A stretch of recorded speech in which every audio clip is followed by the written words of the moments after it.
I trust that a lot of you would have heard of On-Bloc news and also the GLS Lambids recently over the past few months, especially the Slim Barrack rise, and then also the most recently, just 2 days ago, we have Walton Estate condominium going at quite a high price. Later we will share with you the PSF. Okay, and then today's session we'll be looking at what to expect in the next 2-3 years following all these events. And then, as usual, a disclaimer: whatever I'm talking about here is just my own research and my own point of view. It doesn't represent any other people or company that I may be related to. So, anyway, let's dive in. This is unsold supply over the as of second quarter of this year, and then in the first 9 months of 2021, there were already 9,009 units being sold. Okay, we are looking at the new units, new private condos. Okay, new private or rather non-landed residential. And then if you see over here, this is Q2, and then but we are looking at first 9 months of 2021. Just 9 months, we already caught up with the whole of last year. Last year, it was 9912. And then so far this year, it only took 9 months to catch up to the same level. And then we look at URA data. All this data is from URA itself. You can go ahead and search for it. We want to focus especially on the launch, but unsold. Within 1 quarter, it dropped by 1,002. Okay, so these are unsold private residential units with approval. Okay, so drop already, and then it has a change of almost 20%. And then we look at this breakdown. You can see that for core central region, actually the number of unsold units actually increased there. So that means from what I see is that there is not too much of a demand over there. On top of that, it seems that it is quite hard for the market to absorb the supply in the CCR. And for those of you who may be wondering why, you may look at my previous video on Jervois mentioned and then why I believe CCR hasn't been moving well over the past few years. As for RCR and also the OCR, you can see in 1 quarter, it has dropped quite significantly, dropped by almost, I think 1 quarter, 1/3. Same goes for OCR. So both of them were pretty much in line. And you can see it has dropped by 28% supply, whereas the other one has dropped by about 25 to 26%. Right? As you can see over here, it seems that there's quite a lot of demand for the RCR and also the OCR regions, whereas CCR, on the contrary, where a lot of people think it's very atas place, that kind of thing. In fact, if you go and look at the numbers, you realize that in a lot of freehold condos in CCR, their PSF is actually quite low for today's standard. Yeah, like 1,500, 1,600, some of them, the old ones. But then doesn't mean that it's a good price to enter. What will be the effects? What will be the impact if you enter today at this kind of price? Okay, all this we need to rethink. It doesn't mean that it's cheap, that means it's a bargain. Okay. So let's take a look at the unsold stock, and then we will see here. You check out this. This is very important around this line.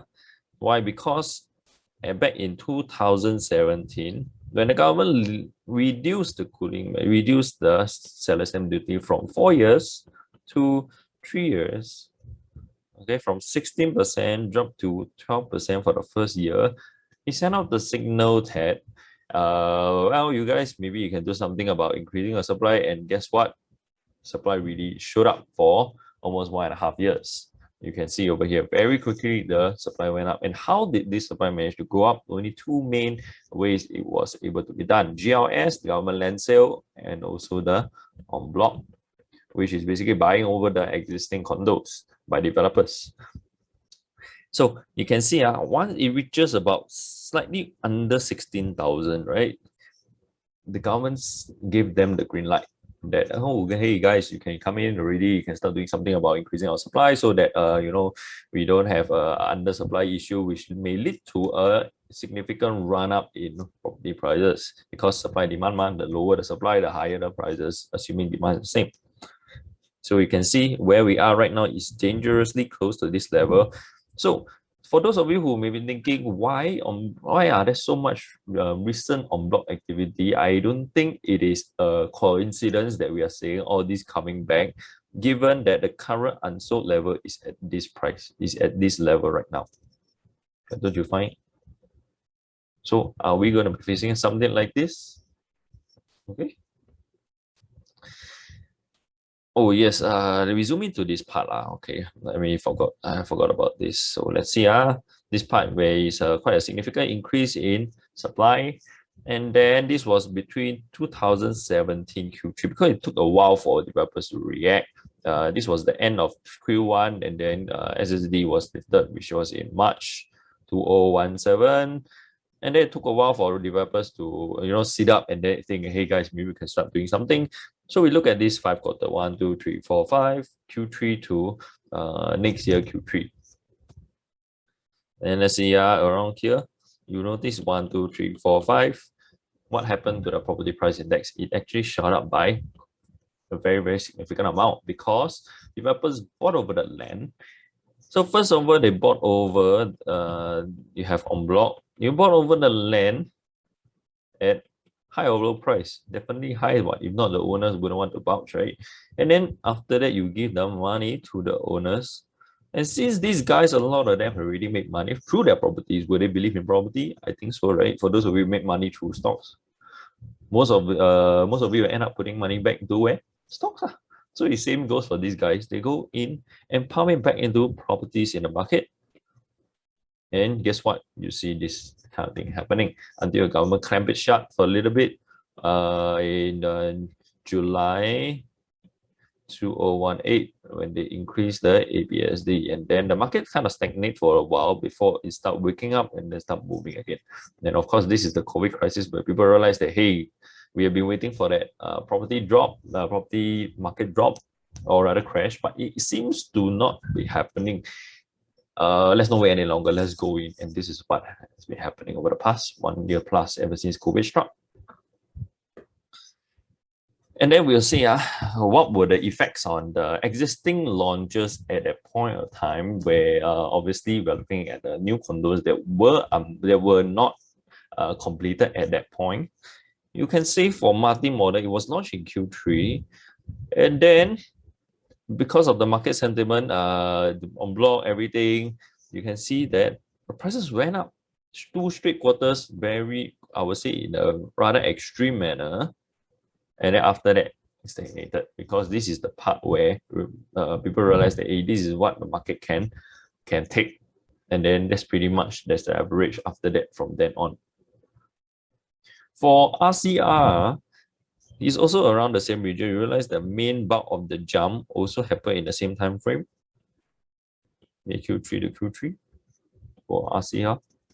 And then for seaside residences was also around the same thing. So 1, 2, 3, 4, 5. So all these can't be just a pure coincidence, right? It must be driven by some common factor, right? And then we will take a look back to multi-model. What some of the reasons why this could have been happening was because multi-model is just over the other side of the river, okay, just nearby.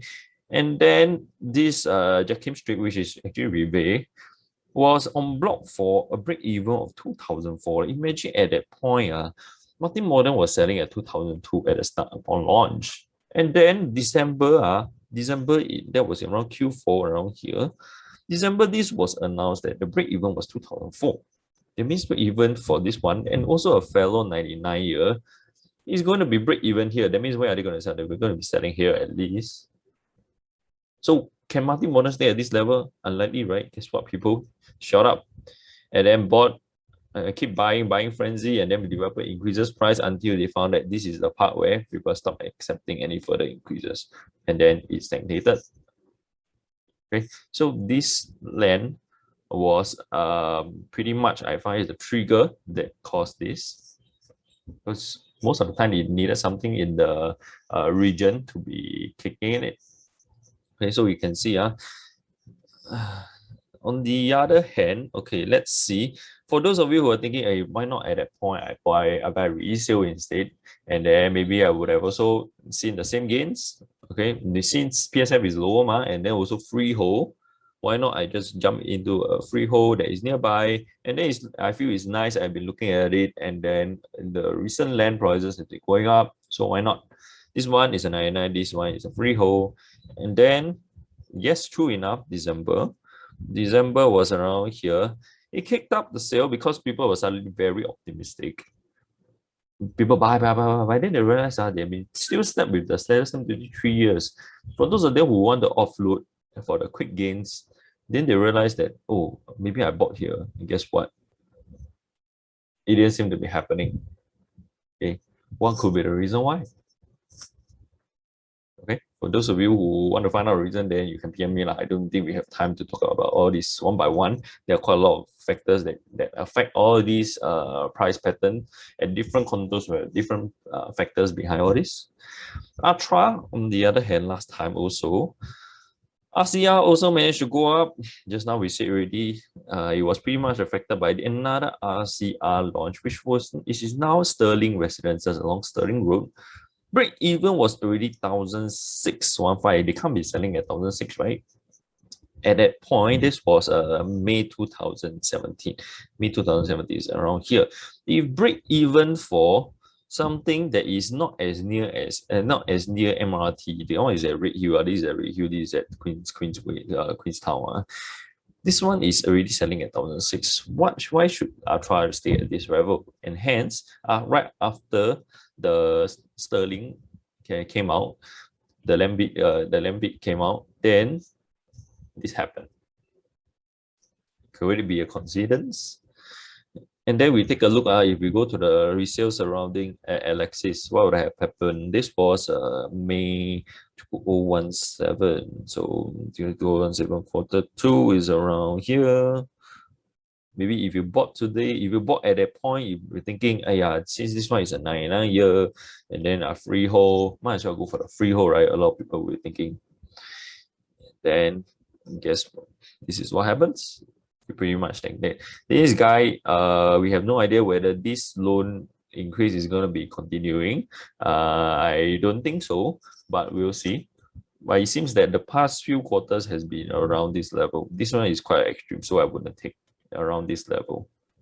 So would have been a good choice for you to hit the resale, even though it was a low PSF. And if you think about it, Sterling, the break even was 1,600. This guy is selling at 1,600 for freehold. But why are people not rushing in after that? So does it mean that just because the GLS it launched near you, you go into the resale nearby, does it mean that you're going to reap huge profits? Okay, it's not as simple as that. As for seaside residences, it has also gone through the same pattern again. You to realize all these are certain pattern, but the increase is slightly delayed. Increase a little bit, then stagnate, then jump a lot higher. Why? Because you look at this Katong Park. I didn't use Amber Park because Amber Park is a freehold, so I prefer to use apple to apple. So 99, and the Katong Park on block was this was March 2019. Break even already 1,889. So we realize break even for Katong Park condo is around here. Because this was March, so Q1, Q1 is around here. So that means Katong Park is around here, 99, both are 99. Of course, the location is not as good as Katong Park, but then how much difference can it be, right? And guess what? After that, after the same quarter, shot up and then stagnated. Surprising? Is it a coincidence again? And then we look at the resale. Here, this area have quite a lot of resale, very tightly packed together, which is also a danger point for Katong Park towers. Because those of you, same thing again, you think, oh, maybe the land is launched, the en bloc is expensive, and hence I will get the benefit. So let's see some of the more recent one, because newer people generally like newer ones. So And also facilities are nicer, right? So TOP 2016, and then I want to focus more a little bit more on the line because the line is a little bit more of a standout. Condo over here, the condo is a little bit bigger, 100 plus units. And so I pick out this one and pick out this one just for comparison, since we have quite a lot of condos over here. This was in March 2018, which is quarter one over here. And then what happened to the line? Came down. It was around here, but this is quite an outlier, so I was here around here. The other one will be the thing around here, went up a little bit and then came down. After that, no sales recorded for a few quarters straight. Is this the kind of development that you are willing to put your money in? If you really like the location, I will say this location is awesome. It's very nice location. I mean, come on, Mayor Road. Mayor Road is like how atas. But why is this happening? And this guy is freehold. This guy is also freehold. And then we look at the recent news again, possible revival of en-bloc market, and then by analysts, not me. Okay, although I also feel like I'm an analyst, but then this is not me. Developers will have to entice current owners to sell, so have to offer something that is better, obviously, right? If not, why would they want to sell the developers and go through a whole long process? They might as well sell individually, right? So this is already a warning sign that en-bloc market is really becoming, and then we have all these close with bids that are above expectations because there are a lot of developers are running very, very, very low on land, very dangerously low on land. And remember, if they do not have land, what are they going to do?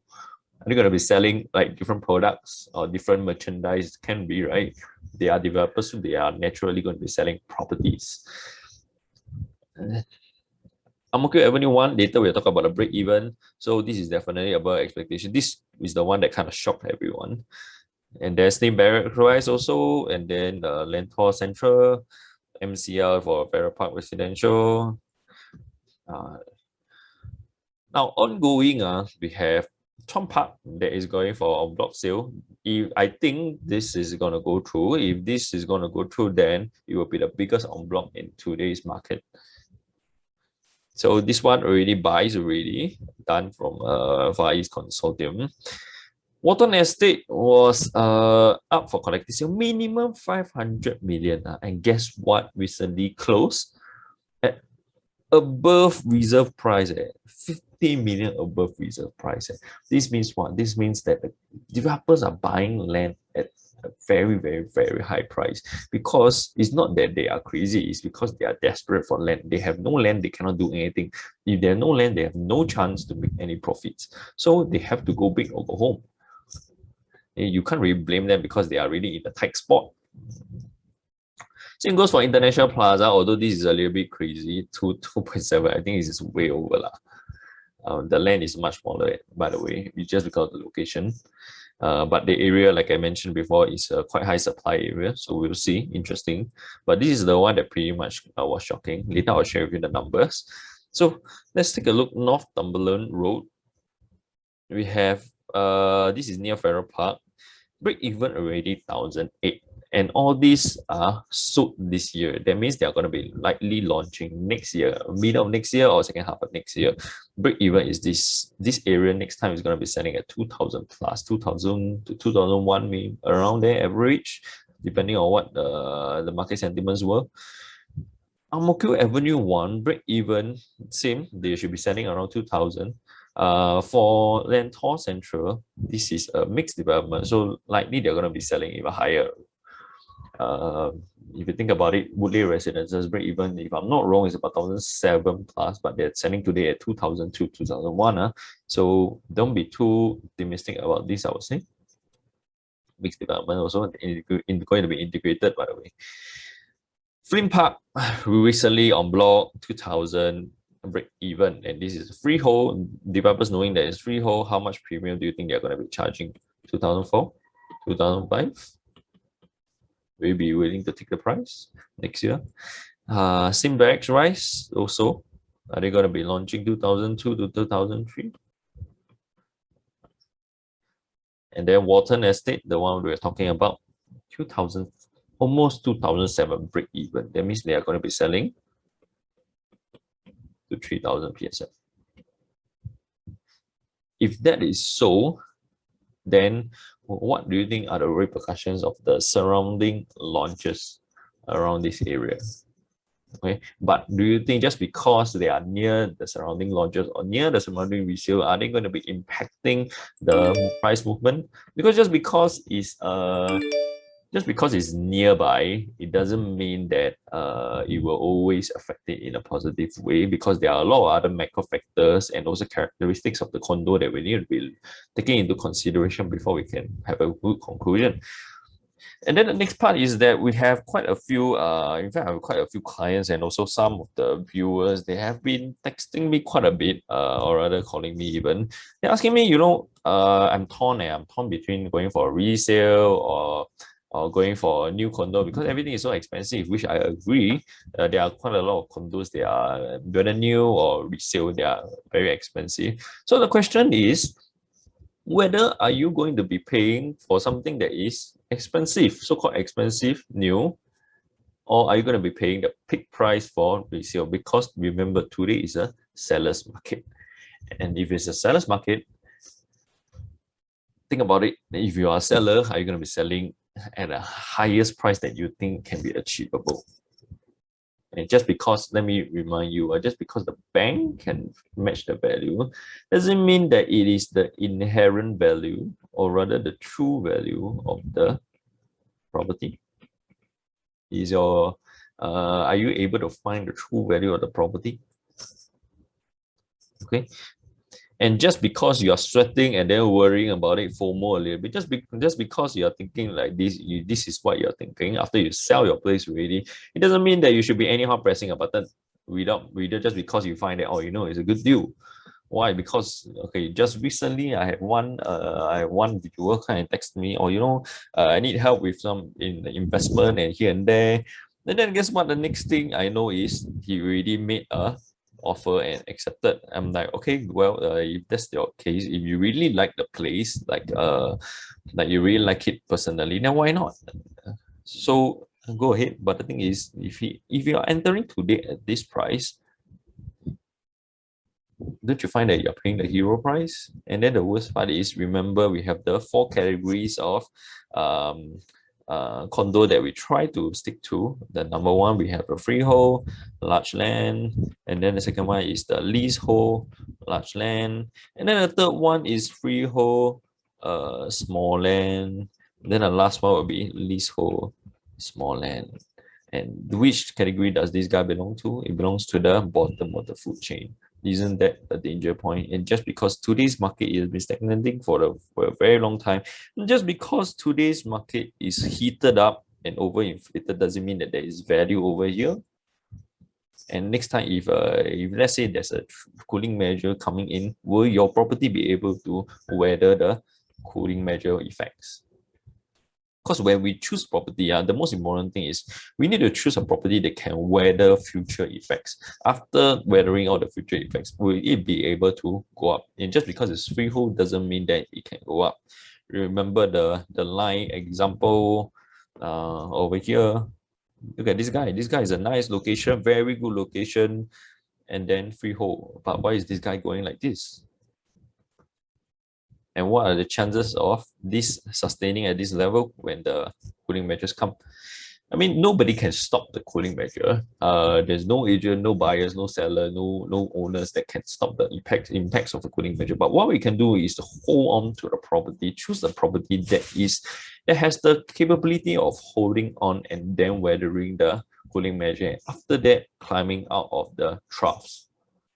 It can crash, but then will it be able to exceed the previous peak? This is the kind of property that we want to look out for. And are you able to spot this kind of property? Or are you an emotional buyer just because you feel that everything else is expensive? Let's say today you buy at this price, you see that everything else is expensive, but today you are paying the most expensive in the whole entire condominium. Do you feel safe? Whereas, for example, maybe if you get into something that has a potential to rise, for example, this guy, people will say that, oh, first day launch, maybe it's the cheapest. Well, maybe if I buy here, so expensive, I don't want to buy already because the price has already gone up quite a bit, 10 or 5%, or maybe something like this. But guess what? there were extra potential for that place, and then it managed to go up some more. Just because you feel that expensive doesn't, but the characteristics of the property is right. Will it still be able to go up? Okay, so this is just a food for thought. Just because you see things like this happening, it doesn't mean that you should be anyhow pressing any panic button. You must really think very carefully. Think very, very carefully, because they are talking about $1 million purchase. And hence, at the same time, do not overthink until that you'll be like a thinker. And instead, those who make a decision after thinking a lot, after thinking very sensibly, and then they have a solid action in mind, then this will be the guys that eventually be able to take advantage of the market, because we have quite a lot of people who are always saying, oh, if only 5 years ago, if only this, if only that. Will you want to be the guy that is if only, or do you want to be the guy that is thankful? It's like same thing. I always tell my clients, before you buy something, you are the one that is praying that the market doesn't go up. But after you buy something, you're the one that is praying for the market to go up. You realize that with one decision, you suddenly switch camp from this one to this one. So which camp do you want to be? And then we cannot stop cooling measures like what I mentioned, remember. But the thing is, we can choose what kind of properties that is able to help us weather the effects of cooling measures. And then that will be all we have for today. Any other questions, feel free to PM me and then text me, and then I'll see how I can help. That will be all for today. See you guys. Bye-bye.